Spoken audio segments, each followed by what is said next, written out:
ম্যাডামকে সুরক্ষিত রাখা আমাদের সকলের দায়িত্ব। ওপর থেকে স্ট্রিক্টলি অর্ডার আছে, তাই সারা রাত সাবধানে থেকো। ঠিক আছে? খাওয়া শেষ হলে নিজের নিজের পজিশন নিয়ে নিও।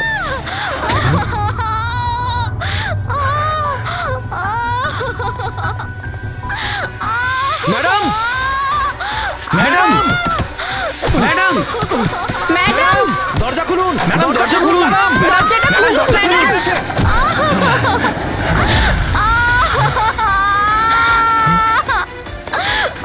ম্যাডাম, ম্যাডাম,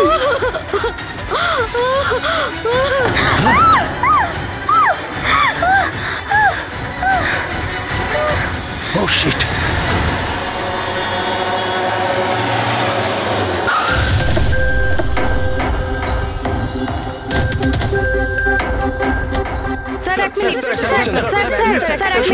স্যার, জানা যাচ্ছে কোনো দুর্ঘটনা ঘটে গেছে। আপনি বলতে পারবেন এই বাড়িতে ঠিক কি হয়েছে? স্যার, এই কেসটা তো সিবিআই এর কাছে ছিল, তাহলে কি সিআইডি কে হ্যান্ডওভার করে দেওয়া হলো? দেখুন, এখানে একটা মার্ডার হয়েছে বলেই আমরা এখানে এসেছি।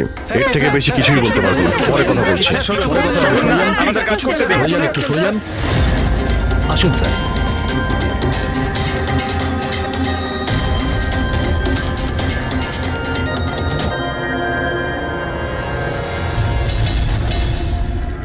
ওর মুখটা আর হাতটা তো একদম পুড়ে গেছে। ওরার কোনো চিহ্ন তো এই রুমে আর দেখতেই পাচ্ছি না। দেখে তো মনে হচ্ছে যে অ্যাসিড অ্যাটাক হয়েছে। হ্যাঁ দয়া, অ্যাসিড অ্যাটাকই হয়েছে। কিন্তু স্যার, কোথাও তো পড়তো জামা কাপড়ে বা নিচে কোনো অ্যাসিডের চিহ্নই তো নেই। সেটা তো ঠিক। স্যার, স্যার ইনি বাথরুম পড়ে আছেন, মানে স্নান করে বেরিয়েছেন, আর স্নান করার পর উনি এই ক্রিমটা লাগিয়েছিল। এক মিনিট, ওই ক্রিমটায় হাত দেবে না, ওই ক্রিমটাকে চেক করতে হবে।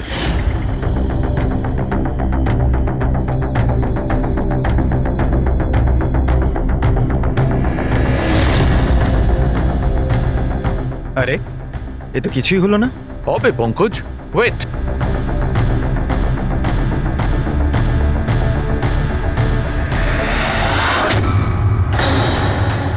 আরে স্যার, এটা তো দেখলে, এটাতে এমন অ্যাসিড মেশানো হয়েছিল যেটা সঙ্গে সঙ্গে কাজ করে না, 2-3 মিনিট বাদে কাজ শুরু করে। আর যখন কাজ শুরু করে তখন এরকম ভয়ঙ্কর ভাবে কাজ করে। স্যার, তার মানে স্নান করার পর উনি এই ক্রিমটা লাগিয়েছেন, আর সেটার এফেক্ট কিছুক্ষণ পরে হয়েছে। একদম ঠিক। কেউ আসলে একে মারবার জন্যে এর নিজের যে ক্রিম ছিল সেটা এই ক্রিমটার সঙ্গে বদলে দিয়েছে। এটা কি বলছেন আপনারা? কি কি ব্যাপার? আপনি মনে হচ্ছে একটু বেশি ঘাবড়ে গেছেন। হ্যাঁ, কি জানেন আপনি এদের ব্যাপারে? না স্যার, আমি কিছুই জানি না। ম্যাডাম তো এই ক্রিমটা রোজই ব্যবহার করতো। আর এটা খুনি ভালো মতোই জানতো, আর এটারই সুযোগও নিয়েছে। যেই হোক না কেন, আয়েশাকে খুব কাছ থেকে চিনতো। আচ্ছা, ওটা আপনি নয় তো? না স্যার। দেখো, আমরা জানি তুমি কিছু জানো। না ম্যাডাম, আমি কিছুই লুকাচ্ছি না। বেশ, এই ক্রিমটা আমি লুকিয়ে লুকিয়ে কখনো কখনো ব্যবহার করতাম, আর আজও এই ক্রিমটা আমি মেখেছি। এক মিনিট, এই ক্রিমটা তুমি কখন লাগিয়েছো? স্যার, ম্যাডামের ঘরে আসার কিছুক্ষণ আগে, এই ধরুন 8টা নাগাদ। 8টার সময়? চেক করো। স্যার, পুড়ে যাওয়ার তো কোনো চিহ্নই নেই। হবে না, পোড়ার দাগ এই জন্য হবে না কারণ উনি যখন ক্রিমটা লাগিয়েছিলেন ওতে অ্যাসিড ছিল না, মানে ওই ক্রিমটা অরিজিনাল ছিল। তার মানে খনি ক্রিম 8টা থেকে 9টার মধ্যেই বদলে দিয়েছিল। কিন্তু কিভাবে? এখানে এত সিকিউরিটি ছিল। মনে হয় আগে থেকেই কেউ রুমে ছিল। এটা কি করে হতে পারে স্যার? কারণ ম্যাডাম এখানে আসার আগে আমি এই রুমটাকে ভালো করে চেক করেছিলাম, এখানে কেউ ছিল না। আর তাছাড়া ম্যাডামের চিৎকার শুনেই আমরা দৌড়ে এখানে এলাম, আর দেখি দরজা ভেতর থেকে লক। স্যার, হ্যাঁ স্যার, আর ভেতরে আসার জন্য আমাদের দরজা ভাঙতে হয়েছিল। ঠিক আছে, আপনারা এখন আসুন, প্রয়োজন পড়লে আবার ডেকে নিচ্ছি। Okay sir. রুমের ভিতরে কেউই আসেনি, কিন্তু রুমটা চেক করতে কনস্টেবলই এসেছিল। পুরোবি একটা কাজ করো, এদের সবার ব্যাকগ্রাউন্ড চেক করো। ততক্ষণে আমরা জানার চেষ্টা করি যে ব্যাপারটা কি।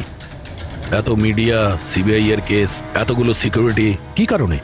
অ্যাকচুয়ালি আয়েশা খুব বড় খেলোয়াড় ছিল, লাইক এজেন্ট।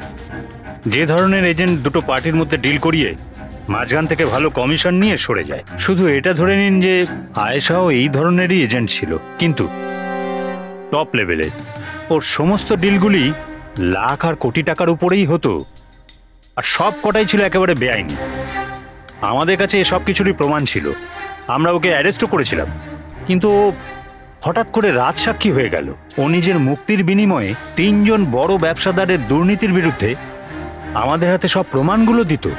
আজ কোর্টে শুনানি ছিল, কিন্তু কাল রাতেই ওর মার্ডার হয়ে যায়। 3 জন বড় বিজনেসম্যান, এরা কারা? ভিকি, রাহুল, কুমার। এই 3 জনের কাছেই পয়সা আর পাওয়ার যথেষ্ট আছে, যা খুশি করতে পারে। আর যে প্রমাণগুলো আয়েশার কাছে ছিল? আয়েশার কাছে কিছু টেপ ছিল, এই 3 জন বিজনেসম্যানের বেআইনি কাজের কিছু ভিডিও ফুটেজ।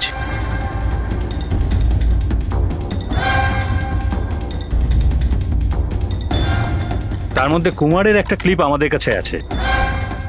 এই দেখো দয়া। চিয়ার্স। টাকাটা কবে ট্রান্সফার করছেন মিস্টার কুমার? ব্যাস, যেই আমাদের কাছে গানস পৌঁছে যাবে আপনার অ্যাকাউন্টে টাকা পৌঁছে যাবে। সেসবের চিন্তা আপনি করবেন না মিস্টার কুমার, ওনাদের কাছে অস্ত্রের তো কোনো খামতিই নেই, এমনিতেই তো পড়ে পড়ে জংই ধরছে। হ্যাঁ, তাছাড়া পাওয়ারে থাকার তো এটাই সুবিধা, তাই না? যখন যেটা মন চায় করে না। আপনি শুধু এই কনসাইনমেন্টটা সম্পূর্ণ করে দিন, আমাদের তো একসঙ্গে অনেক কাজ করতে হবে, তাই না? একদম। আর এটা তো সবে শুরু। আমি যতদিন আছি আপনাদের দুজনকে কোনো চিন্তা করার দরকার নেই। এটা একটা স্যাম্পল দয়া, এটা থেকে কিছু প্রমাণ করা যাবে না। অবশ্য প্রমাণ হিসেবে আয়েশার কাছে দেওয়ার মতো অনেক কিছুই ছিল, কিন্তু ও আমাদের কিছুই দেয়নি। ও চেয়েছিল যে এই সমস্ত প্রমাণগুলো ও কোর্টের হাতে নিজেই দেবে। নিজের নিরাপত্তার বদলে ও আমাদের সামনে এই শর্ত রেখেছিল। বাকি টেপগুলো ছাড়া এই টেপ আমাদের কোনো কাজেই আসবে না। এই টেপ আপনার কাজে না হতে পারে, কিন্তু আমাদের কাজে লাগতে পারে। এই 3 জনকে বিরোধে ডাকার জন্য যথেষ্ট। যে লেভেল পর্যন্ত এরা পৌঁছেছে, এদের পক্ষে আয়েশার মার্ডার প্ল্যান করা খুব একটা বড় ব্যাপার না। কোথায় ছিলে? কাল একটা পার্টিতে ছিলাম। এগুলো ওই লোকগুলোর স্টেটমেন্ট আর সিগনেচার, যারা কাল রাত 9টা থেকে 3টে অবধি আমার ক্লায়েন্টের সাথে ছিল। টাইম তো আমরা জিজ্ঞাসা করিনি। দেখুন, আয়েশার মাথা খারাপ ছিল, ও এমনই মন গড়া গল্পগুলো শোনাতো যাতে ও শাস্তি থেকে বেঁচে যায়। That's it. আয়েশা আপনাকে ঠকিয়েছে, আপনার বিরুদ্ধে সিবিআই এর কাছে প্রমাণ দিয়েছে। রাগ হওয়াটা তো স্বাভাবিক। হ্যাঁ, ভেবেছিলেন খুন করে দেওয়া যাক ওকে? রাগ নয় স্যার, বরং আফসোস হলো ওর ওপর। কারণ ও চাইলেও কিছু করে উঠতে পারতো না স্যার, কারণ ওর করার মতো কিছুই ছিল না। এটা আমার ক্লায়েন্ট রাহুলের অ্যালিবাই। কাল রাত্রে ইনি কিন্তু নিজের বিজনেস পার্টনারদের সাথেই ছিলেন, এর মধ্যে সমস্ত ডিটেলস আছে।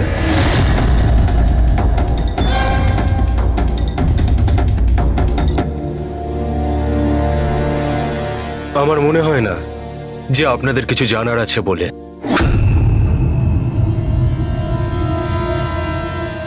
আপনারা যেতে পারেন। ধন্যবাদ। মার্ডারের সময় আমার ক্লায়েন্ট ফ্যামিলি ফাংশনে বিজি ছিলেন, আর এই হচ্ছে তার প্রমাণ। মিস আয়েশার কাছে আপনার বিরুদ্ধে প্রমাণ ছিল মিস্টার কুমার। আর এমন প্রমাণ যা আপনাকে বরবাদ করে দেওয়ার জন্য যথেষ্ট। আয়েশা খুবই চালাক মেয়ে, ভালো হয়েছে মারা গেছে, নাহলে আমি ওকে মেরে ফেলতাম। মারতেন না মেরে ফেলেছেন? না স্যার, আমি ওকে মারিনি, কিন্তু ওই মানুষটাকে আমি নিশ্চয়ই থ্যাঙ্কস বলবো যে আমার মনের ইচ্ছেটাকে পূরণ করেছে। আপনি যেতে পারেন, তবে খুব তাড়াতাড়ি দেখা হবে। Thank you.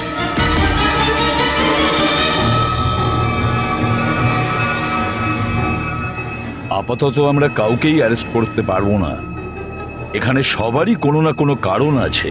স্যার, হ্যাঁ স্যার, স্যার একটা কথা জানা গেছে।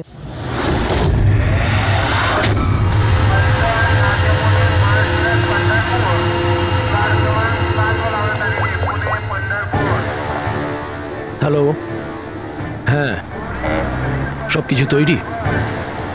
একটা কথা মনে রেখো, কোনো ভুলভ্রান্তি যেন না হয়। এই তো দাদা, চলে আসুন, বাস ছাড়বে, বাস ছাড়বে।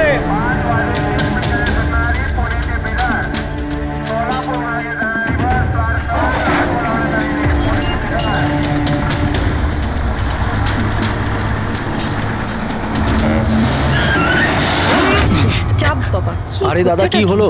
বাস দাঁড়ালো কেন? আরে বাসের সামনে কেউ গাড়ি দাঁড় করিয়ে দিয়েছে দাদা। মাঝ রাস্তায়?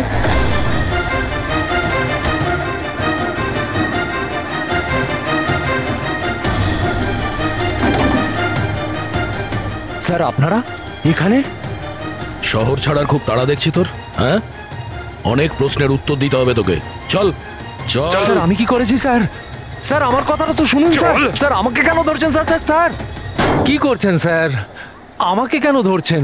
আমি তো ছুটি নিয়ে দেশে যাচ্ছি স্যার। তোর রেকর্ড আমরা চেক করেছি। তুই তো আমাদের বলিসনি, হ্যাঁ, যে আয়েশার আগে তুই মিস্টার কুমারের জেট সিকিউরিটিতে ছিলি? হ্যাঁ স্যার, ওটাই তো আমার কাজ। আর আপনি তো জানেন যে সরকার আমাদের যেখানে পাঠায় সেখানে যেতে হয়। তোমার মোবাইলে কুমারের কল একবার নয় 3 বার, আয়েশার মার্ডারের ঠিক আগে। এটাও একটা কাজ। আপনারা ঠিক বলেছেন স্যার। কুমার আমাকে কল করেছিল, ও আয়েশা ম্যাডামের সঙ্গে কথা বলতে চাইছিল, কিন্তু আমি বারণ করেছিলাম স্যার। ও আমাকে টাকার লোভও দেখিয়েছিল, কিন্তু আমি তবুও কথা বলাইনি। প্রথমে 2বার বারণ করেছিলি তুই, আর তারপর রাজি হয়ে গেলি তুই, হ্যাঁ? ম্যাডাম, এই কুমার স্যার আবার ফোন করছেন। হ্যাঁ, আমাকে কোনো বিপদের ব্যাপারে বলতে চাইছে। ফোনটা দাও। এই নিন। হ্যাঁ বলো।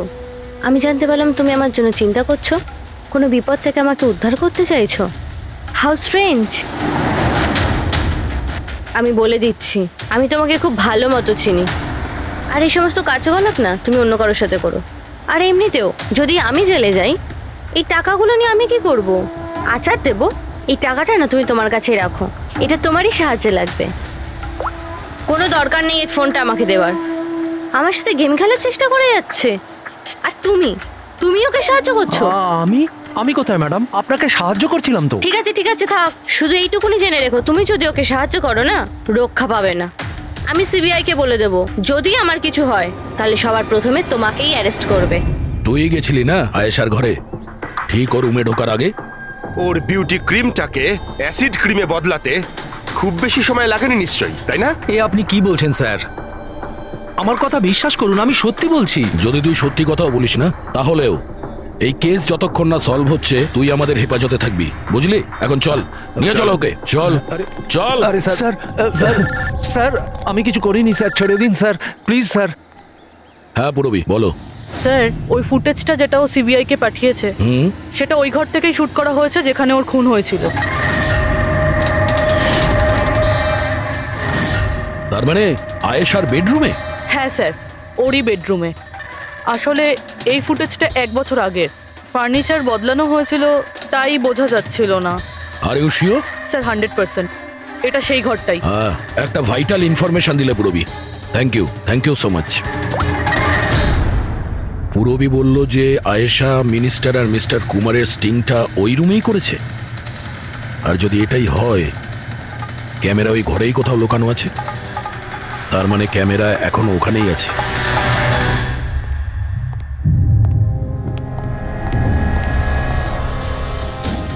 রুম তো এটাই। আর এই হলো জানালা। ফুটেজে জানালা রয়েছে, তার মানে এই ফুটেজটা এই দিক থেকেই তোলা হয়েছে।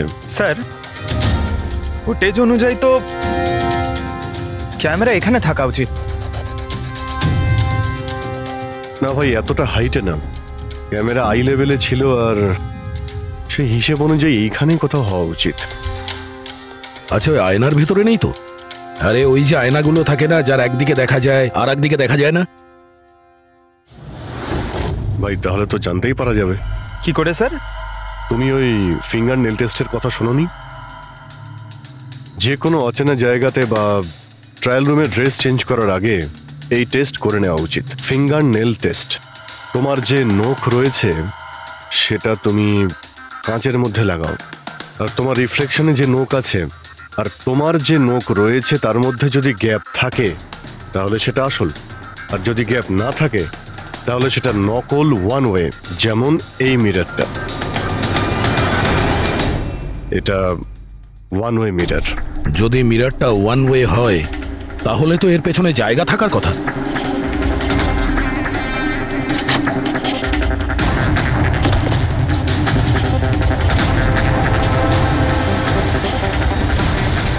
অভিজিৎ।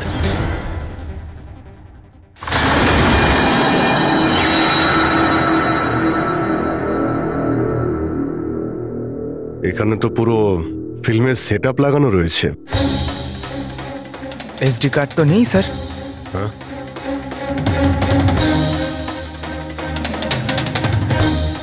লকার খালি। স্যার মনে হয় টেপটা এখানেই রাখতো।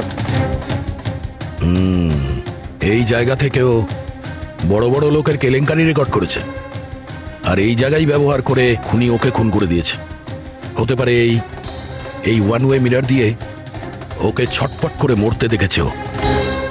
স্যার তার মানে আমরা যখন ওখানে লাশের সঙ্গে ছিলাম তখনও এখানে ছিল, আর আমাদের যাওয়ার পরে সুযোগ বুঝেও এখান থেকে পালিয়ে গেছে। তার মানে আয়েশা আর পুলিশের অনুপস্থিতিতে লোকটা বাড়িতে ঢুকেছিল, হয়তো বাড়ির পিছন থেকে।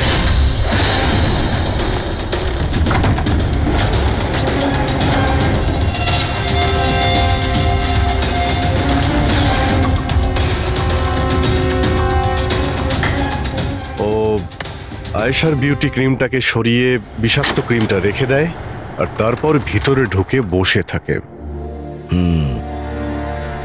তার মানে ও চোখের সামনে আয়েশা ওই ক্রিমটা লাগিয়েছে, আর একটু বাদে ছটফট করতে করতে মরে গেছে। তারপর পুলিশ আর রাখি এখানে আসে, তখনও ভেতরে ছিল।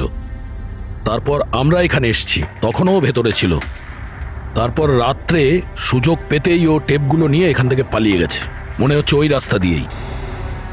কিন্তু স্যার মেইন গেটে তো পুলিশ দাঁড়িয়ে ছিল, ও মনে হয় পেছন থেকেই পালিয়েছে। এমন তো কিছু নয় স্যার, কিন্তু হ্যাঁ স্যার, প্রায় ধরুন মাঝরাতের দিকে গাড়ির চাকার এরকমই একটা আওয়াজ শুনতে পেয়েছিলাম। শব্দটা কোথা থেকে হয়েছিল মনে আছে তোমার? এই তো স্যার, এই পেছনের দিক থেকে, কিন্তু একবারই পেয়েছিলাম স্যার, আর দ্বিতীয়বার শুনিনি স্যার। ঠিক আছে, থ্যাংক ইউ।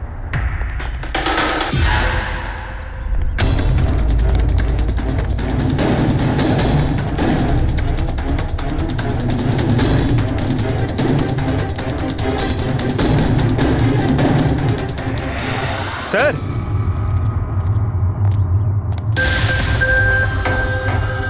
স্যার টায়ারের ঘষার চিহ্ন তো রয়েছে এখানে, দেখতে পাচ্ছ এখানে এই তেল আর জল পড়ে আছে। মনে হচ্ছে এসি চালিয়ে গাড়ি এখানে অনেকক্ষণ দাঁড়িয়েছিল, আর তারপর গাড়ি এখান থেকে বেরিয়ে গেছে। ওই কনস্টেবল এই গাড়িরই টায়ারের আওয়াজ শুনেছিল।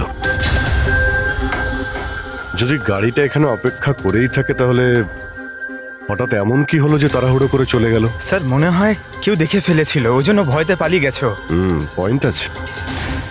এখানে আশপাশটা জিজ্ঞাসা করে দেখি।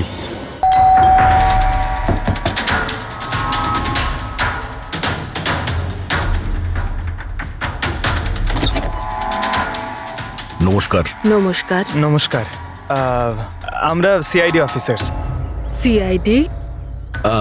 ম্যাম, কালকে রাত্রে আপনি এখানে কিছু কিছু অদ্ভুত দেখেছিলেন বা শুনেছিলেন, এমন কিছু যা আগে কখনো ঘটেনি? হ্যাঁ, দেখে তো ছিলাম। অনেক রাত পর্যন্ত আমি ঘুমোতে পারিনি, আর রাতে আমি দেখলাম বাড়ির সামনে একটা বড় গাড়ি পার্ক করা আছে, কিন্তু ওটা আমাদের সোসাইটির কারণ নয়। অনেক রাত পর্যন্ত গাড়িটা কিন্তু ওখানেই ছিল। কোন গাড়ি ছিল আপনার মনে আছে কিছু? দেখুন, গাড়ির ব্যাপারে তো আমি বিশেষ কিছু তো জানি না, কিন্তু ওটা HX9 ছিল, কারণ আমার ছেলের কাছেও ওই একই গাড়ি আছে। I see. আরো একটা কথা, যতক্ষণ ওই গাড়িটা ওখানে দাঁড়িয়ে ছিল না, গাড়ির ইঞ্জিনটা চালুই ছিল, আর ভিতরে একজন বসেও ছিল। আমি এটা দেখছিলাম, আর তখনই ওখানে কাউকে একটা আসতে দেখলাম আমাদের আয়েশার বাড়ির দিক থেকে। ওর হাতে কিন্তু একটা ব্যাগও ছিল। আরে এই যে, কে ওখানে? গাড়িটা তো চলে গেল, কিন্তু এটা বুঝতে পারলাম না যে ওরা কারা ছিল, কেন এসেছিল, আর ওরা আয়েশার বাড়িতেই বা কি করছিল। Thank you ma'am, thank you very much. Thank you.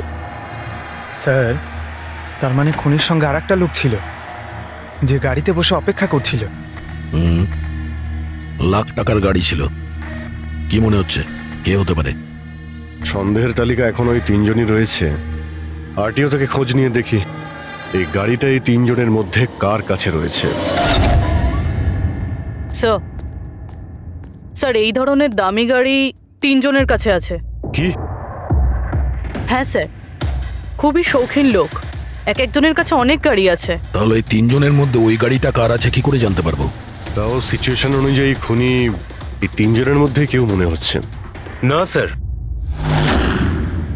আমরা তিনজন এই খুনের ব্যাপারে কিচ্ছু জানি না। আপনারা এখানে কেন? স্যার, আয়েশা জীবনকালে তো আমাদের বাঁচা দুষ্কর করেই দিয়েছিল, এখন মরার পরেও আমাদের বাঁচা দুষ্কর করে দিচ্ছে। তার মানে? স্যার, আয়সার খুনি ও আমাদের প্রত্যেককে ফোন করে 25 কোটি টাকা করে চেয়েছে, তাও আবার 24 ঘন্টার মধ্যে। আর হুমকি দিয়েছে আমরা যদি না দিই তাহলে ও আমাদের টেপ লিক করে দেবে। এর মানে হচ্ছে আমাদের মার্ডারের সঙ্গে কোনো সম্পর্ক নেই। ওই গলাটাকে চিনতে পেরেছেন? না স্যার, আমি চিনতে পারিনি। আপনারা শুনে নিন, আমি কলটা রেকর্ড করেছি। আয়েশাকে আমি খুন করেছি, আর ওই টেপসগুলো আমার কাছেই আছে। ওই টেপসগুলোর মধ্যে যা প্রমাণ আছে তোমাদেরকে সারা জীবন জেলে রাখার জন্য যথেষ্ট। 24 ঘন্টার মধ্যে কেম্যান ল্যান্ড ব্যাংকের অ্যাকাউন্ট নাম্বার 23122-তে 25 কোটি টাকা জমা করে দিন, না হলে এই প্রমাণটা পুরো দুনিয়া দেখবে। তোমাদের কাছে 24 ঘন্টা আছে, ভেবে নাও কি করবে। ওকে ট্রেস করো, দেখো কোথা থেকে ফোন এসেছে, কে ফোন করেছিল, দেখো কোনো ডিটেলস পাওয়া যায় কিনা। ওই যে ও অ্যাকাউন্ট নাম্বার দিয়েছে, ওটা দিয়ে হয়তো জানা যেতে পারে। না, ইন্টারন্যাশনাল ব্যাংক স্যার, কোনো ডিটেল দেবে না ওরা। হ্যাঁ, কথাটা ঠিকই। স্যার, হ্যাঁ, ইন্টারন্যাশনাল কল, প্রেস করতে পারছি না। তার মানে কিছুই হবে না? ওই বদমাশকে 25 কোটি টাকা দিতেই হবে? না, কেন দেবেন 25 কোটি টাকা ওই বদমাশ লোকটাকে? হ্যাঁ, আর কেন দেবেন যেখানে আপনারা কিছু করেননি? না কোনো ঘুষ দিয়েছেন আপনারা, না কোনো বেআইনি কাজ করেছেন। তাহলে আপনাদের বিরুদ্ধে ওই টেপে তো কিছুই থাকবে না। হ্যাঁ, যদি আপনারা কিছু করে থাকেন তাহলে। আরে এটা কি বলছেন স্যার? আমরা কিচ্ছু করিনি, আমরা ইনোসেন্ট, আমরা নির্দোষ। আপনি তো অযথাই আমাদের ওপর। আশ্চর্য তো। এনিওয়ে, থ্যাংক ইউ, আমরা নিজেরা সামলে নেব। চলো।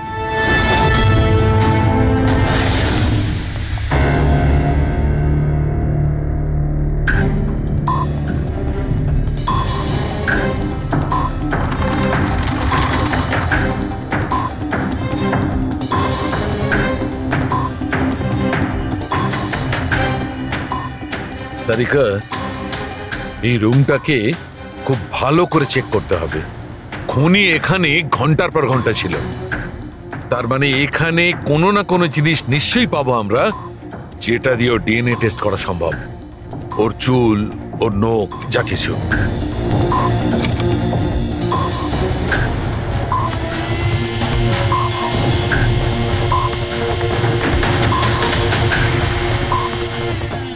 এক মিনিট সারিকা, হ্যাঁ, একটা ফোর্সেপ দাও।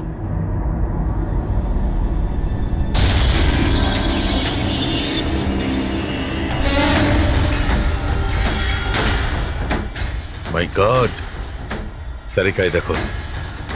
Contact lenses? Yes, contact lens. কিন্তু কিন্তু আয়েশার চোখ তো একদম ঠিক ছিল। আমি নিজেও রিপোর্টস চেক করেছি, না ও চশমা পরতো আর না কন্ট্যাক্ট লেন্স। তবে এই কন্ট্যাক্ট লেন্সটা কার হতে পারে? খুনির? না না, খুনির হতে পারে না। একটা চোখের কন্ট্যাক্ট লেন্স খুলে যাবে আর কেউ জানতে পারবে না, এটা ইম্পসিবল। দেখান তো একটু।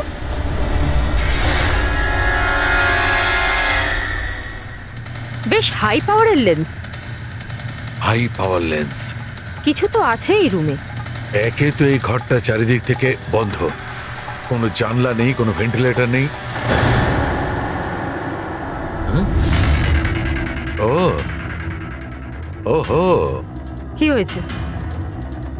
সারিকা, তুমি জানো তো ওই কালার স্টেন কেমিক্যাল বানানো হয় যা দিয়ে ঘাম টেস্ট করা যায়? হ্যাঁ জানি। গুড, এক কাজ করো, তুমি কালার স্টেন কেমিক্যাল বানাও।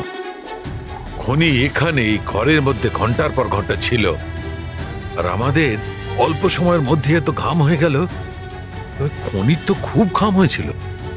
ইয়েস, এই ঘামটাকে চেক করব, তার থেকে জানা যাবে যে খুনি কোথায় ছিল, দাঁড়িয়ে ছিল না বসে ছিল না কিভাবে ছিল। সব কিছু। ওই র্যানসাম কলের কোনো মানেই হয় না। ওই কল বোগাস হতে পারে। হ্যাঁ স্যার, কারণটা আমাদের কেস থেকে সরানোর জন্য আর টাকা কামানোর জন্য। এই তিনজনের মধ্যে কেউ আয়েশাকে খুন করে আর ওই টেপটাকে চুরি করে, আর সে বাকি দুজনকে কল করে ব্ল্যাকমেল করছে। কিন্তু স্যার, সে কে? স্যার, আমার তো মনে হয় কুমার হতে পারে। ও ভীষণ রকচটা, যে কারো খুন করতে পারে। আর ওই বাকি দুজন, ওরাও কম যায় না স্যার। এই তিনজনের যেমন পয়সাও আছে তেমন ক্ষমতাও আছে এদের। খুনি এই তিনজনের মধ্যেই কেউ হবে স্যার। আর খুনির একজন সঙ্গীও আছে, যে ওই বাইরে গাড়িতে বসে খুনির জন্য অপেক্ষা করছিল। হ্যাঁ, হবে তো এই তিনজনের মধ্যেই কেউ। আর এমন একজন যে আয়েশাকে খুব কাছ থেকে চিনত। এক্স্যাক্টলি, সেজন্য ও জানতো যে আয়নার পেছনেও আরো একটা রুম আছে, আর আয়েশা কোন ক্রিম ব্যবহার করতো সেটাও ও জানতো। স্যার, এর মানে ওই গোপন জায়গার ব্যাপারে খুনি ছাড়া আর কেউ কিছু জানতো না। এক্স্যাক্টলি। তাহলে স্যার? তাহলে আবার কি করবে দয়া? ধরে ফেলো ওদের। ওদের প্ল্যানিং এই ওদেরকে ফাঁসাতে হবে।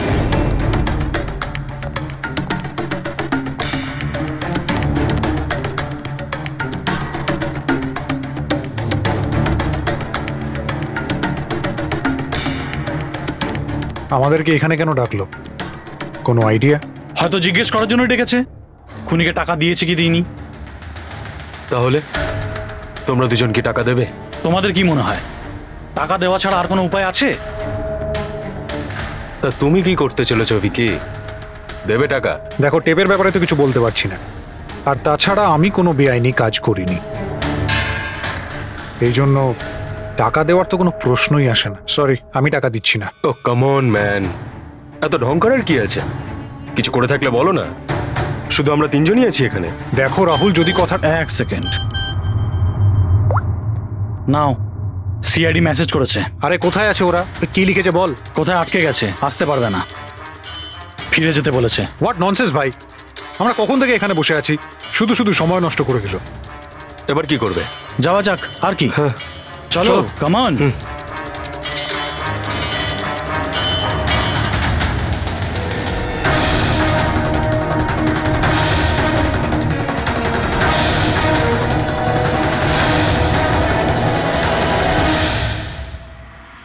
এই সে।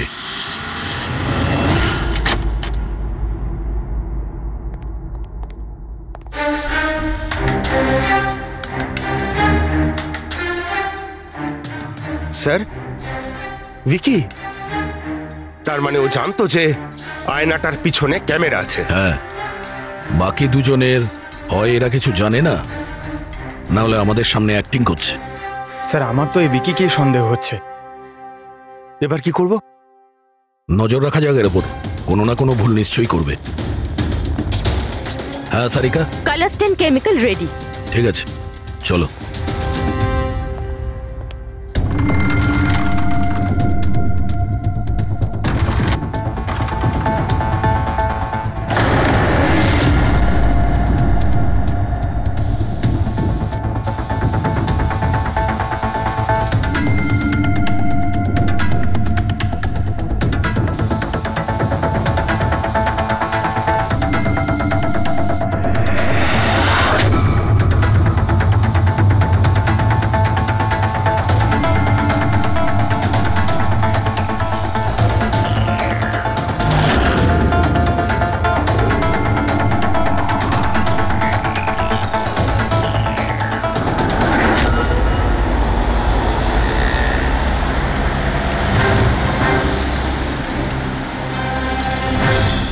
আরে স্যারও যাচ্ছেটা কোথায়?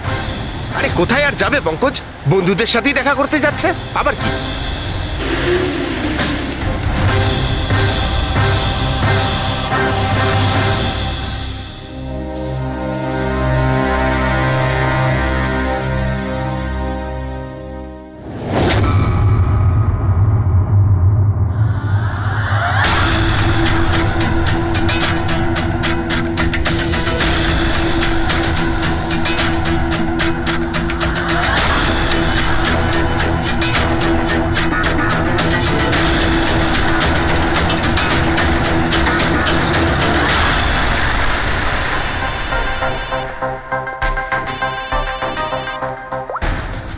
হ্যাঁ সারিকা বলো। গুড, কিছু পেলে? মেঝেতে? মেঝেতে শুয়েছিল? মেঝেতে কেন? ওকে ওকে, ঠিক আছে সারিকা, আমি তোমাকে পরে ফোন করছি। বাই। ওই 2 দিন আগে আমি 1124 লাস্টটা এনেছিলাম। হ্যাঁ স্যার। কোথায় ওটা? ওর মুখটা দেখতে হবে। এই যে স্যার।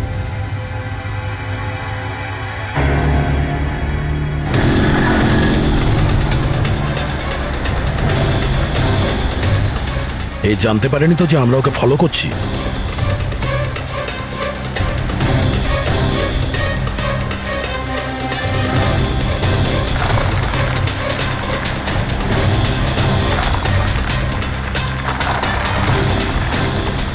স্যার, এটা সত্যি সত্যি বাড়িতে ঢুকে গেল। ভেবেছিলাম ও কোনো বন্ধুর সাথে দেখা করবে। হ্যাঁ অভিজিৎ। কি? ডক্টর সালুকে বলে দিয়েছেন যে খুনি কে? কে? ও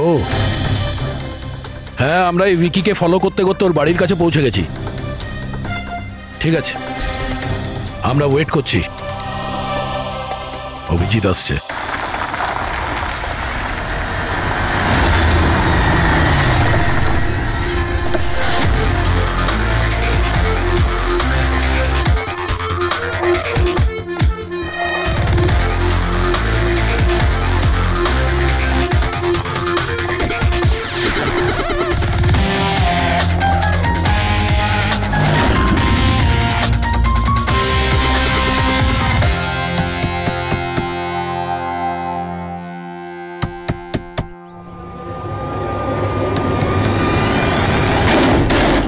এক মিনিট, এটা কি করছেন আপনারা? আরে এটা কোনো ভদ্রতা হলো কারো বাড়ির ভিতরে ঢোকা? একদম বাজে কথা বলবে না।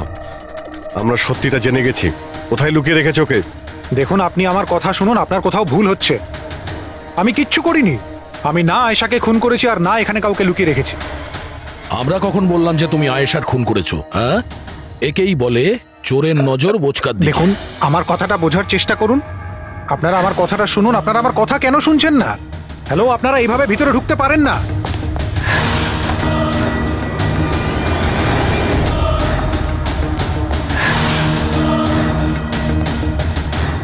এখানে তো কেউ নেই। আমি বলছি আপনাদেরকে এখানে কেউ নেই, প্লিজ। আরে বন্ধ করুন এগুলো। এইভাবে ভিতরে আপনারা ঢুকতে পারেন না। Hello, excuse me. Hello,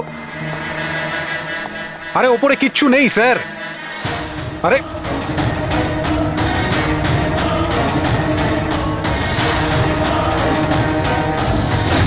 please দেখুন, এখানে কিচ্ছু নেই, কেউ নেই এখানে। আরে আপনারা তো আমার কোনো কথাই শুনছেন না। আজব তো, কখন থেকে বলছি এখানে কেউ নেই। আরে কেউ নেই এখানে। হ্যালো স্যার,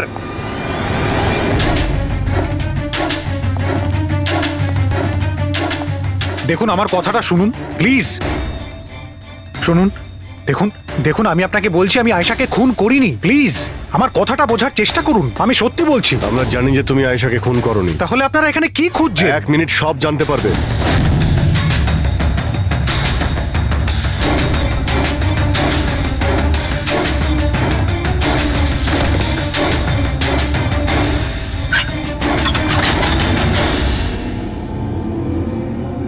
স্যার আসুন। আয়েশা দেবী, আপনার খেলা শেষ, চলে আসুন। সালুমকে স্যার আগেই বলে দিয়েছিল তুমি বেঁচে আছো।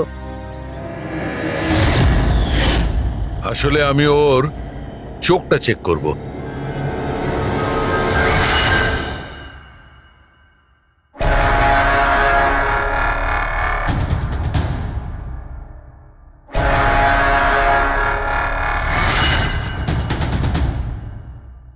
আমি যেটা ভেবেছিলাম সেটাই ঠিক। তুমি আসলে আয়েশা হতেই পারো না।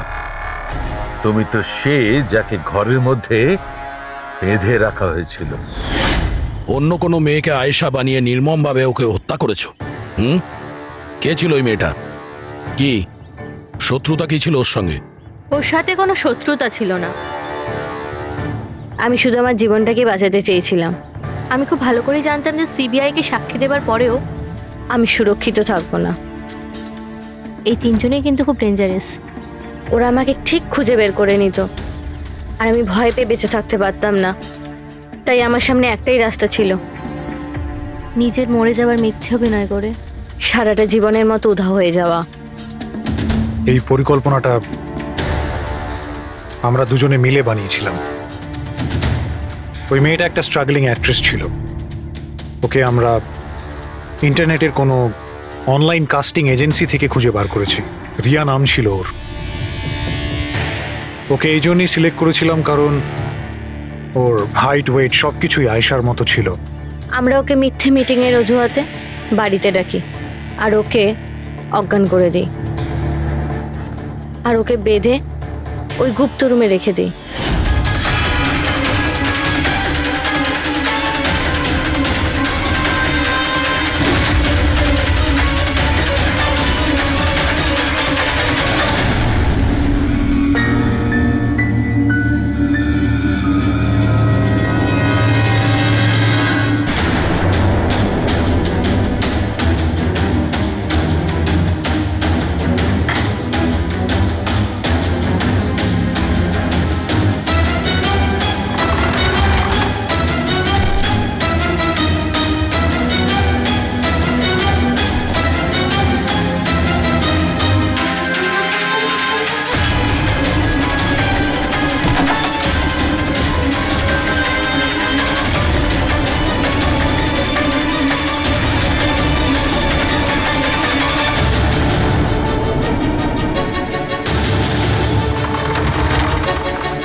তোমার প্ল্যান তো কার্যকরী হয়েছিল, তাহলে ফোন করে টাকা চাওয়ার নাটক কেন করলে? আমরা ভাবলাম যে আপনাদের এই তিনজনের থেকে মনোযোগ সরে যাবে, আর আমরা টাকাও পেয়ে যাব নতুন জীবন শুরু করার জন্য। প্রয়োজনের থেকে বেশি চালাকি আর লোভ তোমাদের নিজেদের জালেই ফাঁসিয়ে দিয়েছে। চিন্তা করো না, তোমাদের জীবন নতুন করে শুরু হবে, কিন্তু সেটা জেলে।